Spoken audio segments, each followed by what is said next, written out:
Este es un mensaje del pastor John MacArthur, traducido y predicado en español para el mundo de habla hispana. Estamos en un estudio de Isaías 53 y lo invito a que abra su Biblia en Isaías 53 en este momento. Este gran capítulo en muchas maneras es el corazón del Antiguo Testamento. El nombre Isaías significa salvación del Señor. La profecía de Isaías de 66 capítulos, como un dato muy interesante, está dividida de la misma manera en la que la Biblia está dividida. La Biblia tiene 39 libros en el Antiguo Testamento, 27 libros en el Nuevo, e Isaías tiene 39 libros en la primera mitad y 27 en la segunda mitad. Isaías es la forma de calidad más elevada de poesía hebrea que existe. La profecía de Isaías es la más grande de los profetas mayores y contiene más contenido que todos los profetas menores combinados. Debe ser dicho que si el Nuevo Testamento se hubiera perdido y lo único que tuviéramos fuera un relato de la muerte y resurrección de Jesucristo, habría suficiente explicación y teología en Isaías 53 para llevar a un pecador a la salvación completa. Explican la muerte y resurrección y exaltación de Cristo. Este capítulo 53 es el lugar santísimo del libro de Isaías. Es sorprendente, es inagotable, y hemos estado diciendo esto a lo largo de este estudio. Es una profecía, es una visión del futuro dada a Isaías 700 años antes de que Jesús viniera.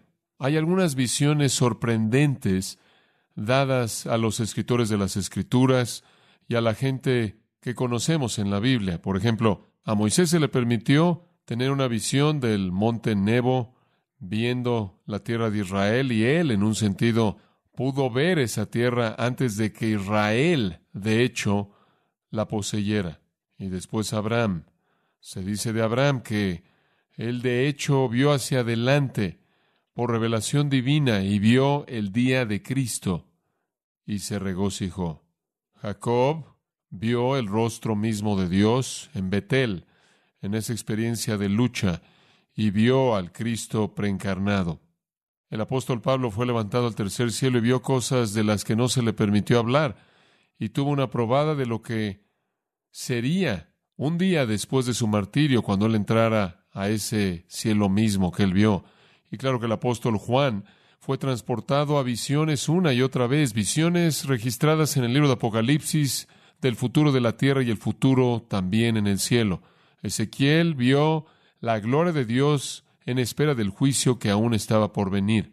Pedro, Santiago y Juan estuvieron en el monte de la Transfiguración y vieron una probada de la gloria de la segunda venida de Jesucristo y quedaron sorprendidos, como bien lo sabemos. Pero ninguna de todas estas visiones sorprendentes de cosas venideras, ninguna excede esta visión sorprendente de Isaías. Y mientras que en un sentido técnico no fue una visión, como definiríamos una visión bíblica, fue una revelación directa. No obstante, en esa revelación directa se contiene una descripción clara de la importancia de la cruz. Isaías, más que cualquier otro, recibió el privilegio de ver en mayor profundidad el significado del Calvario y la muerte de Jesucristo que cualquier otra persona antes de que ese acontecimiento se llevara a cabo. En ese sentido, Isaías se convierte en el profeta del Evangelio, el profeta de la cruz. Y mientras que hay cosas que sucedieron en la cruz que son profetizadas en otros lugares en el Nuevo Testamento, en ningún lugar todo se presenta junto como aquí. Entonces, como dije, si lo único que tuviera fuera el registro histórico de la crucifixión y la resurrección, entendería la teología de ello a partir de este capítulo únicamente. Isaías 53 entonces se convierte en un resumen del Evangelio, en el sentido de que es un resumen de lo que es necesario para que un pecador sea salvo del juicio y perdonado por el pecado. Pero es más que eso. Es la más profunda de todas las revelaciones dadas a un profeta.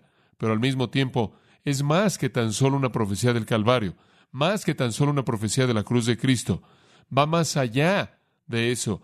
Y es presentada en el contexto del final de la historia humana, mucho después de la cruz, mucho después de nuestro día en la actualidad. En ese tiempo, en el futuro, al final de la historia humana, cuando Israel como nación se volverá a Jesucristo, creerán en Él, serán salvos, Cristo regresará, destruirá a los impíos sobre la faz de la tierra, establecerá su reino, inaugurará el reino, tomará a Israel creyente como también a los gentiles redimidos a ese reino y cumplirá todas las profecías del reino del Antiguo Testamento. Entonces, en un sentido, vamos más allá del Calvario al final de los siglos y estamos oyendo en este capítulo una confesión de los judíos al final de la historia humana, conforme miran hacia atrás a la cruz y reconocen lo mal que estaban acerca de Jesucristo y cómo evaluaron de manera equivocada ese acontecimiento tan monumental, el más monumental de todos los acontecimientos. Es un viaje en el tiempo, pero no es de regreso al futuro, sino que es hacia adelante al pasado, si puedo entender eso. Lo que Isaías hace es que se adelanta al futuro. Cuando Israel mira hacia atrás, aquel a quien traspasaron y llora por aquel como unigénito, y una fuente de limpieza les abierta a ellos para limpiarlos de toda iniquidad y pecado. Y esas son las palabras de Zacarías 12:10 y 13:1. Él va hasta el final, al momento en el que Israel reconoce que crucificaron al Mesías, al Señor de la gloria. Esta profecía entonces presenta ese gran acontecimiento escatológico, el arrepentimiento nacional de los judíos. Zacarías nos dice que 2/3 de ellos no creerán, serán juzgados, serán limpiados, pero 1/3 de esa nación creerá. Si eso fuera a suceder pronto, ese sería un número alrededor de 4 a 5 millones de judíos, la salvación de la nación escogida. Esta es la única manera en la que alguien puede ser salvo, y es la única manera en la que Israel será salvo.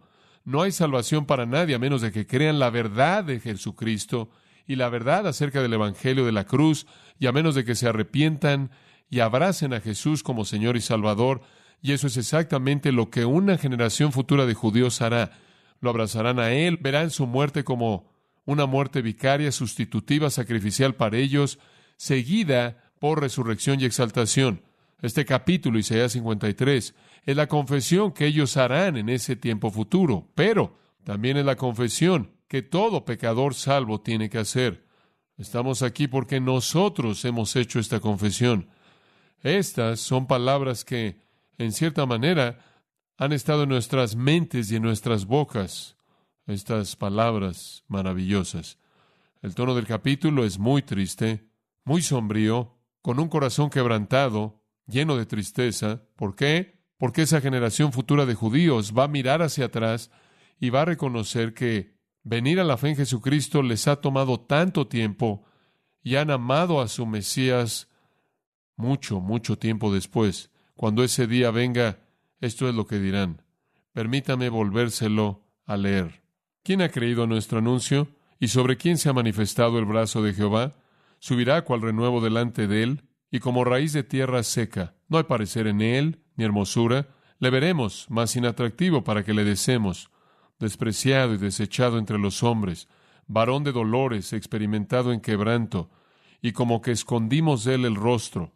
Fue menospreciado, y no lo estimamos. Ciertamente llevó él nuestras enfermedades, y sufrió nuestros dolores, y nosotros le tuvimos por azotado, por herido de Dios y abatido. Mas el herido fue por nuestras rebeliones, molido por nuestros pecados. El castigo de nuestra paz fue sobre él, y por su llaga fuimos nosotros curados. Todos nosotros nos descarriamos como ovejas, cada cual se apartó por su camino, mas Jehová cargó en él el pecado de todos nosotros. Angustiado él y afligido, no abrió su boca. Como cordero fue llevado al matadero, y como oveja delante de sus trasquiladores, enmudeció y no abrió su boca. Por cárcel y por juicio fue quitado. Y su generación, ¿quién la contará? Porque fue cortado de la tierra de los vivientes, y por la rebelión de mi pueblo fue herido. Y se dispuso con los impíos su sepultura, mas con los ricos fue en su muerte, aunque nunca hizo maldad, ni hubo engaño en su boca. Con todo eso, Jehová quiso quebrantarlo, sujetándole a padecimiento. Cuando haya puesto su vida en expiación por el pecado, verá linaje, vivirá por largos días, y la voluntad de Jehová será en su mano prosperada. Verá el fruto de la aflicción de su alma, y quedará satisfecho. Por su conocimiento justificará a mi siervo justo a muchos, y llevará las iniquidades de ellos. Por tanto, yo le daré parte con los grandes, y con los fuertes repartirá despojos, por cuanto derramó su vida hasta la muerte, y fue contado con los pecadores, habiendo él llevado el pecado de muchos y orado por los transgresores. Sí, como algunos sugieren, Isaías es el libro más grande en el Antiguo Testamento. El capítulo 53 es el capítulo más grande. 5 veces en ese capítulo la palabra muchos aparece, 5 veces. Muchos en este capítulo se refiere a los beneficiarios de la expiación del siervo sorprendente. Están los muchos, Él es uno. Ahí en el versículo 11, Él es el justo. Hay muchos que son pecadores. Hay uno que es justo. Hay muchos que son culpables. Hay uno que provee una expiación satisfactoria para ellos. Muchos es una palabra recogida por los escritores del Nuevo Testamento también. Tanto Mateo como Marcos se refieren a Cristo como habiendo dado su vida como rescate por muchos. Pablo en Romanos 5:15 habla del sacrificio de Cristo por muchos. El escritor de Hebreos en Hebreos 9:28 se vuelve a referir al hecho de que Cristo dio su vida por muchos. Y la idea ahí es que muchos se presenta en contraste a uno. Y todos esos escritores, Mateo, Marcos, Pablo y el escritor de Hebreos, están remontándose a Isaías 53 sin citarlo necesariamente, en donde usted tiene el contraste entre uno en el versículo 11, quien es justo, y los muchos que son pecadores. Y muchos son culpables, pero solo uno es justo. Esta es una confesión genuina, y quiero mostrarle por qué sabemos eso. Es característica de cualquier confesión que es salvadora. Permítame repetir eso. Es característica de cualquier confesión que es salvadora. Es una confesión verdadera y honesta para salvación. Escuche con atención, porque aquí el pecador asume la responsabilidad plena de su pecado. El pecador asume la responsabilidad total por su pecado. Ese será el caso de la Confesión Nacional de Israel en el futuro, pero es verdad ahora en la actualidad en todo individuo que viene a la fe salvadora verdadera en Jesucristo. Hay una confesión de pecado que es genuina y honesta, en la que el pecador asume la responsabilidad completa por su pecado. En otras palabras, sin culpar a nadie más. Culpar a alguien más es tan antiguo como Adán y Eva, ¿no es cierto? La mujer que me diste. Pero este capítulo maravilloso no solo está lleno de verbos en el tiempo pasado, lo cual nos dice que esta es una generación futura que está mirando hacia atrás a la cruz, sino que está llena de otra característica lingüística que necesita ser identificada, y es que está cargada de pronombres plurales en primera persona. Conforme usted me escuchó leer, puede oír el eco de nosotros, nosotros, nuestro, nuestro, nosotros, nosotros, nosotros. El problema somos nosotros. Eso es reconocido en cualquier acto verdadero de arrepentimiento. Sí, es verdad que el Espíritu Santo tiene que dar vida soberanamente para que el pecador sea salvo. Sí, el Espíritu de gracia y oración, como dice Zacarías, debe venir sobre los pecadores en Israel y después pueden volverse y creer. Sí, el poder del Espíritu Santo es necesario para la regeneración y así despertar al pecador muerto. Y sí, es verdad que las Escrituras dicen que Dios ha endurecido el corazón de los incrédulos y en particular ha endurecido a Israel contra él debido a la incredulidad de ellos. Uno podría asumir entonces que un pecador se levantaría y diría, no es mi culpa, el Espíritu Santo no me ha dado a mi vida, y por otro lado, Dios me ha endurecido. Hay un negativo que me hace que yo esté en la condición incrédula en la que estoy. Esto es, el Espíritu no me ha dado vida. Hay un aspecto positivo que me hace estar en la condición en la que estoy, y es que he sido endurecido por Dios. No puedo ser yo culpado por esto. Pero no hay nada de eso aquí. No obstante, la operación del Espíritu Santo y los propósitos soberanos de Dios se unen con la fe salvadora y el arrepentimiento. No obstante, Dios hace eso en su mente vasta e infinita. La solución para resolver estas cosas no es que el pecador aleje la responsabilidad de sí mismo. De hecho, fue Jesús quien lloró por la ciudad de Jerusalén. Y Jesús dijo, ¿cuántas veces quise traerte, pero no quisiste? Él dijo, no creísteis. En Romanos 10:21, Pablo cita el Antiguo Testamento, todo el día he estirado mis manos a un pueblo obstinado y desobediente.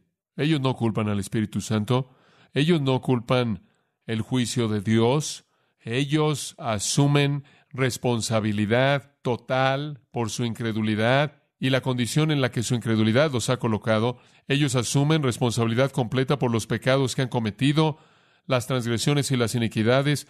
Ellos asumen responsabilidad total por los efectos y las consecuencias de esos pecados. Eso significa las tristezas y dolores que llenan sus vidas. Todo es por nuestra culpa, dicen ellos, y en toda confesión verdadera y salvadora no se culpa a nadie más. El pecador acepta responsabilidad total. Todo penitente debe hacerlo. Esto no es solo ellos, esto es ahora usted y yo. Entonces aquí tenemos un modelo genuino para el arrepentimiento verdadero. Ellos reconocen que son los muchos y son pecaminosos y todo es por su culpa y es su responsabilidad. Y también reconocen que solo uno puede proveer la única salvación a los muchos y ese es el siervo justo que murió en su lugar. Ese es el corazón de esta confesión aquí. Ahora, al llegar a los versículos 4 al 6, llegamos a la estrofa de en medio de esta canción. Hay 5 estrofas, hemos cubierto 2, esta es la de en medio, haremos 2 más. Esta es la verdad más importante. Estos 3 versículos pueden ser los versículos más magníficos de todo el Antiguo Testamento. Confesaré que es un poco atrevido ponerme de pie ante ustedes y tratar de representar estos versículos. Me siento inepto y no preparado en hacer esto, porque son tan incomprensibles y tan inescrutables como para estar más allá de cualquier mente. Haré mi mejor esfuerzo por dirigirlos hacia esta porción y colocarlos en una dirección como para que entiendan la grandeza de esta porción de las Escrituras. Los muchos que son pecadores, que son honestos y que están dispuestos a confesar su pecado y como consecuencia son salvos de manera genuina, son los que creen en los versículos 4, 5 y 6. Este es verdad salvadora. Y aquí, simplemente para seguir nuestro bosquejo pequeño, en la primera estrofa tuvimos al siervo sorprendente, el Mesías es llamado el siervo de Jehová. Vimos al siervo sorprendente en los versículos 13 al 15, al final del capítulo 52. Después, la última vez, vimos al siervo menospreciado, versículos 1 al 3, y ahora llegamos al siervo sustituido. Viendo continuamente al siervo de Jehová, lo vemos ahora en su función como un sustituto. En los 3 versículos de apertura, recordará que vieron su vida, los judíos confesarán, vimos su vida y no nos impresionó, no creímos el mensaje acerca de él, no creímos en el brazo del Señor, esto es el poder de Dios que vino en Cristo, de tal manera que Cristo literalmente es el brazo del Señor personificado. ¿Cuántos de nosotros, de hecho, creímos? Muy pocos. ¿A cuántos vino esta revelación y la recibimos por la fe? Muy pocos. ¿Por qué? Porque vimos su origen y fue como un vástago, fue como un pedazo de raíz en un desierto insignificante, innecesario, totalmente alguien que no fue importante. Su principio fue de esa manera. Vino de ninguna aldea, de ninguna familia, sin ninguna influencia alrededor que fueran religiosas en términos de personas élite en el liderazgo. Él simplemente fue un hombre muy común, de una familia muy común, en una ciudad muy común, que se rodeó a sí mismo con más gente común. Era un nadie de ningún lugar, ese fue su principio. Y después vimos su vida y no hubo nada acerca de él, nada majestuoso acerca de él, ninguna forma atractiva. Su apariencia no nos atrajo, no hubo nada en él que dijo Mesías, y después su fin fue lo peor. Él fue menospreciado, desechado por los gobernantes, él se volvió un varón de dolores, experimentado en quebranto, y él fue desfigurado a tal grado que escondimos nuestros rostros de él, ni siquiera lo queríamos ver. Él fue un horror en su final, un comienzo de la nada, una vida sin consecuencias y una muerte horrenda, y entonces lo menospreciamos, lo consideramos nadie, nada. Ese es el siervo menospreciado en los versículos 1 al 3, y ahí es en donde la confesión del pecador comienza. Estuve tan mal acerca de Jesucristo. Eso es lo que Israel estaba diciendo. Estábamos mal, y la transición viene en el versículo 4 con la primera palabra ciertamente o verdaderamente. Esta es una exclamación. Este es un reconocimiento repentino de algo inesperado, un cambio dramático de la percepción anterior. Esta es una reversión. Esto es cambiar de dirección rápidamente, ciertamente, como si dijeran, hombre, deténganse y vayan en la otra dirección. Ahora vemos que Él llevó nuestras enfermedades y sufrió nuestros dolores. Él fue herido por nuestras rebeliones, fue molido por nuestros pecados. El castigo de nuestra paz fue sobre Él. Ahora tenemos una perspectiva totalmente nueva de esto. Nuestra consideración fue que Él fue nadie. Dijimos, no queremos que este hombre reine sobre nosotros. Y cuando tuvimos la opción de Barrabás o Jesús, dijimos, maten a Jesús, crucifíquenle, y ahora sabemos. Ciertamente Él no murió por su propio pecado. Él no murió por sus propias iniquidades. Él no murió por sus propias transgresiones.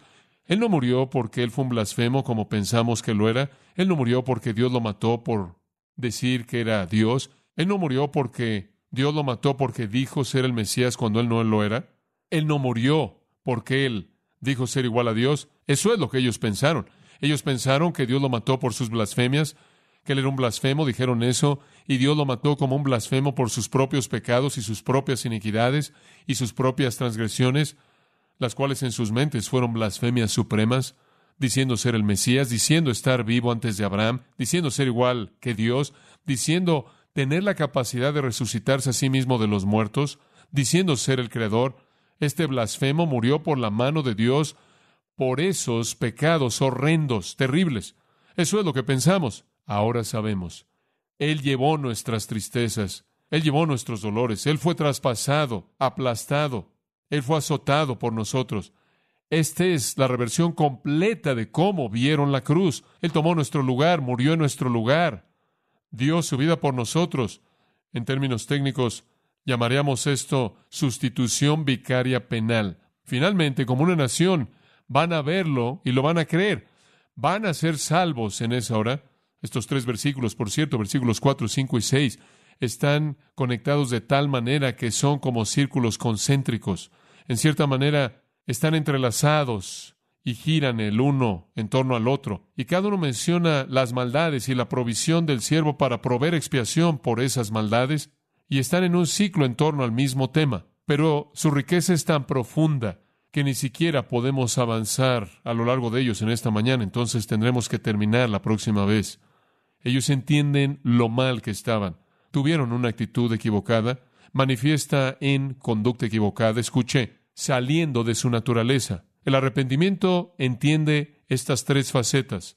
El arrepentimiento verdadero toma el reconocimiento de que pensamos mal, actuamos mal, porque somos profundamente corruptos por naturaleza. El versículo 4 tiene que ver con sus actitudes equivocadas. El versículo 5 tiene que ver con su conducta equivocada. Y el versículo 6 tiene que ver con su naturaleza equivocada. Todos se remontan a las profundidades. Nuestra actitud estuvo mal, terriblemente mal. Lo estimamos golpeado, azotado por Dios y afligido. Eso está mal. Pensamos que Él estaba siendo castigado por su propia iniquidad. Nuestras conductas estuvieron mal, transgresiones, iniquidades, pero sobre todo porque nuestra naturaleza está mal. El versículo 6 tiene que ver con la naturaleza. Todos como ovejas nos descarriamos, cada uno se volvió por su camino. Dice usted, ¿en qué sentido está eso hablando de naturaleza? Las ovejas hacen lo que las ovejas hacen. Esa es la analogía. Se desvían y se van hacia el peligro. Eso fuimos nosotros. Nuestra naturaleza estuvo mal y seguimos nuestro camino. Entonces han llegado a un lugar, a un punto, esta generación futura de judíos, al que todo pecador debe llegar para ser salvo, en donde usted entiende que tiene que cambiar su mente acerca de Cristo, acerca de cómo piensa acerca de Cristo. Usted tiene que reconocer las transgresiones e iniquidades que marcan su conducta y la separación subsecuente de Dios y la enfermedad del alma que usted posee. Y después usted debe reconocer que hay un problema en la profundidad de su ser, profundamente arraigado en su humanidad. Usted es un pecador. Y eso es lo que usted tiene aquí. El despertar es sorprendente. ¿Lo entienden? Nuestras tristezas Él mismo llevó. Nuestras tristezas Él llevó. Nosotros somos el problema aquí. Nuestras tristezas, nuestras enfermedades, nuestros dolores, La palabra para enfermedades es enfermedad. Son enfermedades, calamidades, una palabra bastante amplia. Y aquí los pecados son vistos desde la perspectiva de sus efectos. Los pecados son vistos desde la perspectiva de lo que producen, las condiciones que vienen del pecado. La vida se vuelve llena de enfermedades, calamidad, debilidad. Estas son las enfermedades. Y es una palabra que ve primordialmente lo objetivo, lo de afuera, las agonías y las luchas y los problemas que enfrentamos en la vida. Nuestras enfermedades Él mismo llevó. La palabra llevó significa levantar, recoger y colocar en uno mismo. Él levantó todo aquello que el pecado produjo y lo colocó sobre sí mismo. Y después lo dicen de otra manera. Sufrió nuestros dolores. Nuestros dolores. Esa es la palabra para dolores. Eso habla más de lo subjetivo, lo interno. Y dolores es una palabra que se refiere primordialmente al efecto interno del pecado. Pero el pecado es visto aquí no como una entidad moral, lo cual la palabra pecado expresa, sino más bien de la aflicción y horrores y problemas de la vida que fluyen del pecado. Él tomó el pecado con todo lo que produce y lo llevó, lo colocó sobre sí mismo, lo llevó. Bueno, sabemos que Él lo llevó a la cruz y que Él llevó el castigo completo de Dios. Jehová quiso quebrantarlo, dice el versículo 10. Él tomó el castigo por nuestro pecado y de esta manera llevó el peso completo del pecado con todos sus efectos. A lo largo del Antiguo Testamento hay advertencias para los judíos y para toda la gente de este asunto, de que violar la ley de Dios te va a hacer culpable. De hecho, hay una pequeña frase: lleva la culpabilidad de ellos, lleva la culpabilidad de ellos. Y encuentra usted esa pequeña frase a lo largo del libro de Levítico. Usted la encuentra en Ezequiel capítulo 4, que la gente que viola la ley de Dios llevará su culpabilidad y de esta manera será castigada. Entonces aquí el siervo, el Mesías, lleva la carga completa de la culpabilidad del pecador y lleva los efectos completos del pecado, los coloca sobre sí mismo y paga de manera completa el castigo por esos pecados y de esta manera los quita. Usted recuerda en Levítico 16 que cuando la expiación se realizaba, un animal era matado y un animal se mantenía vivo, y los sacerdotes colocaban sus manos sobre ese animal, el chivo expiatorio, como para colocar todos los pecados de la gente en el chivo expiatorio, y ese chivo expiatorio era enviado al desierto para que nunca volviera a regresar, nunca. Jesús es el chivo expiatorio. Él recoge todo nuestro pecado, paga el castigo de manera completa. Él es también el animal sacrificial, y Él es el chivo expiatorio y se lleva todo. Esto no está diciendo que Jesús, de manera compasiva, siente nuestro dolor. No está diciendo eso. Es que Él toma nuestro pecado y su castigo completo, lo paga de manera completa y de esta manera lleva a su fin el reinado del pecado en nuestras vidas con todos sus efectos y todas sus manifestaciones, todas sus tristezas, todo su dolor, y un día entraremos en la plenitud de eso, ¿no es cierto? Un día, cuando entremos en el cielo, ya no habrá más pecado y no habrá más efectos. Debimos haber sufrido por nuestros pecados, pero Él sufrió.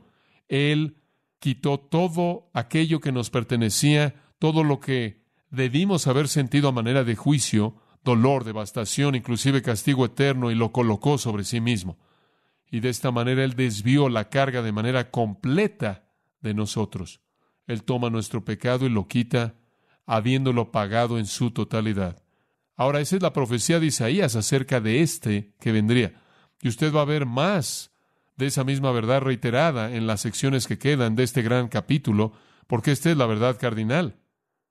Versículo 8, por ejemplo: por cárcel y por juicio fue quitado, y su generación, ¿quién la contará? Porque fue cortado de la tierra de los vivientes, y por la rebelión de mi pueblo fue herido. La pregunta entonces es, ¿quién es esta persona? ¿Quién es esta persona? ¿Quién es esta persona que recoge todo el pecado y toda su manifestación y todos sus efectos y paga de manera completa el castigo que satisface el juicio y la ira de Dios y después lo recoge y lo quita para nunca volverlo a ver? ¿Quién es esta persona que hace eso?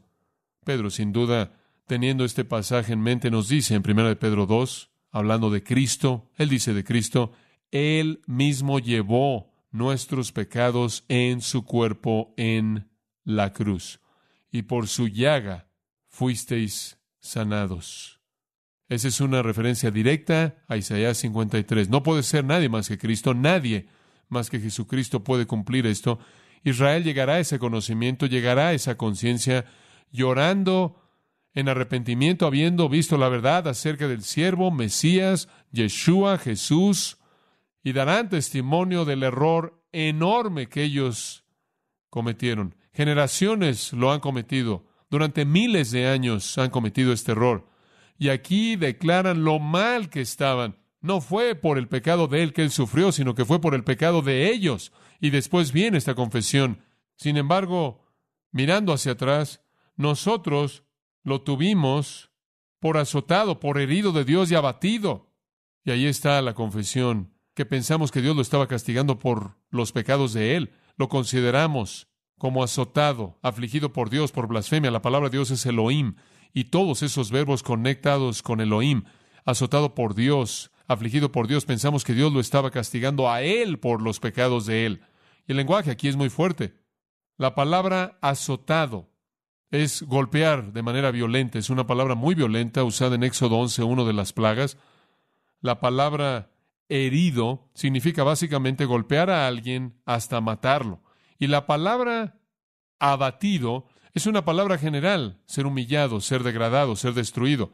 Entonces pensamos que cuando él estaba siendo golpeado y degradado y humillado, que Dios estaba haciendo esto porque él era un blasfemo. Y por cierto, todavía esa es la evaluación judía en la actualidad. La evaluación judía es igual en la actualidad. Esa es su perspectiva. Pero hay judíos que ven la verdad, ¿no es cierto? Algunos de ustedes. Y dicen, eso es lo que pensamos, pero ahora sabemos que es diferente.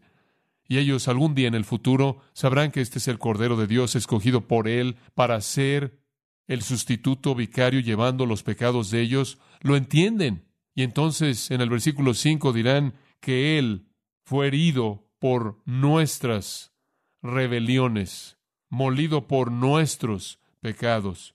El castigo de nuestra paz fue sobre Él, y por su llaga fuimos nosotros curados. Este es un lenguaje tan maravilloso aquí, muy vívido. La palabra herido, la palabra molido, la palabra castigo, la palabra llaga. Son palabras muy fuertes. Hablemos de esas por un momento. El profeta no tiene conocimiento de la cruz. Él no sabe lo que va a pasar 700 años después de esto. El Espíritu de Dios lo lleva a escoger estas palabras, y podríamos decir que estas son palabras metafóricas en cierta manera, o que en cierta manera son palabras generales que dicen traspasado, que dicen herido, molido, castigado, llaga, azotado, simplemente tratando de retomar estas palabras que son vívidas y dramáticas, y en cierta manera es repulsivo pensar en que alguien sea tratado de esta manera, que tienen la intención de ser algo general, y usted tendrá la razón en eso. Hay eruditos hebreos que sugieren que la palabra herido, por ejemplo, es la expresión hebrea más fuerte para muerte violenta, de tal manera que si usted la ve en un sentido general, usted podrá decir, bueno, sea quien sea esta persona, va a tener una muerte violenta, y usted tendría razón. Y usted vería la palabra molido, y esa palabra puede referirse a cualquier cosa, desde ser pisado hasta la muerte, literalmente pisado, aplastado bajo los pies, como en Lamentaciones 3:34, hasta ser golpeado. Eso sería una expresión menor de lo que expresa esta palabra. Simplemente podría ser una palabra amplia, general, para referirse a la vida de alguien que está siendo aplastada. Pero puede ser cualquier cosa, como dije, de ser pisado hasta la muerte a ser golpeados de manera severa. Y después la palabra castigo, una palabra muy interesante. Es la única palabra hebrea que expresa castigo, y castigo es un término técnico, es un término legal en cierto sentido, y usted podrá decir, bueno, esto definitivamente fue un castigo, hablando en términos generales, y usted estaría en lo correcto en eso. Y la palabra azotado también podrá ser vista en un sentido general. Azotar significa flagelar a alguien, azotar a alguien, herir a alguien. Pueden ser palabras generales, y quizás cuando Isaías escribió eso es lo que él pensó. Y esto es simplemente tomar las peores descripciones posibles de una muerte horrenda, terrible. Pero la realidad del asunto es que no solo son términos generales, porque cada uno de ellos de manera específica le sucedió a Jesús. Él fue perforado 5 veces en ambos pies, en ambas manos y en su costado. El Salmo 22 es un salmo que mira hacia adelante a la cruz. El Salmo 22 comienza, Dios mío, ¿por qué me has desamparado? Las palabras mismas que Jesús dijo en la cruz. Pero en el Salmo 22, 16, el salmista escribe, perforaron o traspasaron mis manos y mis pies. Zacarías 12:10, Zacarías dice, mirarán a aquel a quien traspasaron o perforaron. Y de hecho traspasaron a Jesús en la cruz. Eso de hecho sucedió. En Juan 19 hay un par de versículos que están ligados a esto. Versículo 34, Juan 19. Uno de los soldados perforaron su costado con una lanza. Inmediatamente sangre y agua salieron.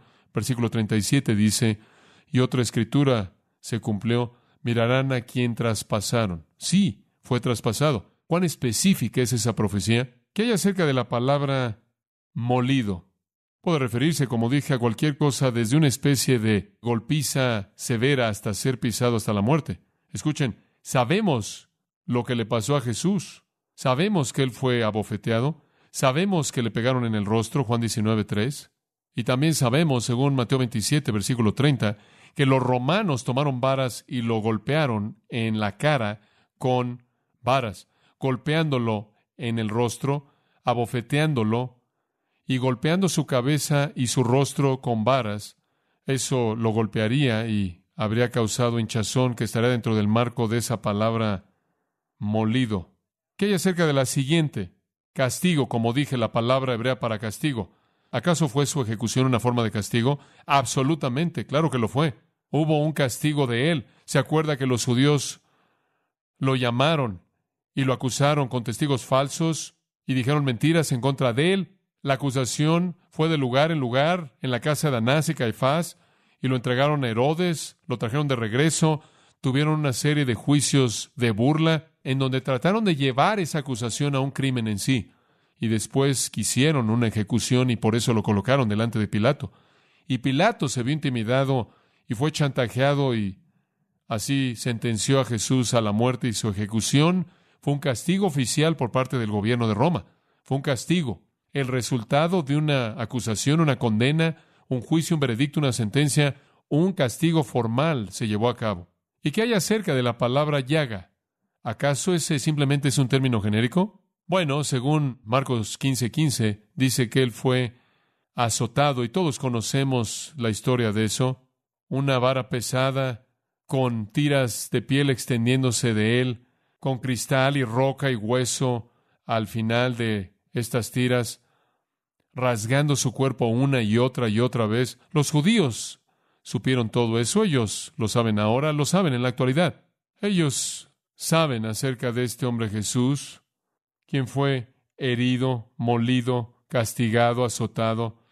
Ellos conocen eso muy bien, está en el registro, pero en el día de la salvación nacional van a mirar hacia atrás y se darán cuenta de que Dios no le hizo eso a él, sino que fue Dios quien lo aplastó, fue Dios quien lo hirió, fue Dios, pero Dios no le hizo eso a él debido a los pecados de él, sino que se lo hizo a él debido a los pecados de ellos. Esa es la diferencia. Ellos confesarán, me encanta esto, por nuestras rebeliones, por nuestros pecados, por nuestra paz, para nuestra curación. Eso es lo que va a pasar algún día. Van a confesar eso. Mientras tanto, la única manera en la que usted puede llegar a ser salvo es confesarlo ahora. Ahora, no puedo avanzar más porque se me acabó el tiempo, entonces quiero que pase a 2 Corintios capítulo 6. En 2 Corintios capítulo 6, Pablo toma del capítulo 49 de Isaías en el segundo versículo, y en Isaías 49 leemos, en el tiempo aceptable te escuché, en el día de la salvación te ayudé. Isaías le dijo, es una palabra del Señor al pueblo, este es un día cuando escucharé, este es un día de salvación cuando ayudaré. Y después Pablo lo trae al presente y dice, pero ahora es el tiempo aceptable. He aquí, ahora es el día de salvación. La salvación nacional de Israel, eso es futuro, al final de un tiempo llamado la tribulación, pero ahora es el día de salvación.